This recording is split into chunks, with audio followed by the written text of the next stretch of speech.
Coffee cup రూమ్లోకి పట్టుకొని వెళ్ళిన నేను తల ఎత్తకుండా గ్లాస్ మా ఆయన చేతికి ఇచ్చేశాను.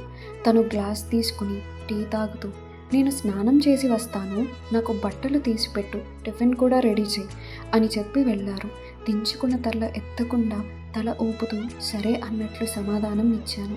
నేను బట్టలు తీసిపెట్టి వంటగదిలోకి వెళ్ళి టిఫిన్ రెడీ చేసేలోపు వచ్చారు.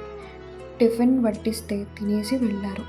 తిన్నాక చేయి కడుక్కొని నిన్నటి వరకు వాళ్ళమ్మ చీర కొంగుకి చేయి తుడిచిన మనిషి ఈరోజు నా చీర కొంగు పట్టాడు. అలా నా దగ్గర వరకు వచ్చిన మా వారిని అప్పుడే మొదటిసారి అంత దగ్గరగా రావడం గమనించిన నాకు గుండె హఠాత్తుగా వేగంగా కొట్టుకోవడం మొదలుపెట్టింది. కనపడకుండా నా చేతులు చల్లగా అయిపోయాయి. తెలియకుండా వళ్ళు వణుకుతుంది. నా ఒంట్లో ఇంత రాద్ధాంతం జరిగింది ఆ 2 క్షణాల్లో. కానీ మా మధ్య ఒక్క మాట కూడా రాలేదు. ఈరోజు అనే కాదు, ఈ వారం రోజుల్లో కూడా మా మధ్య ఒక్క మాట లేదు. రాత్రి తను వచ్చినప్పుడు తలుపు తీయడం వరకే నా పని అన్నట్లు అయిపోయింది.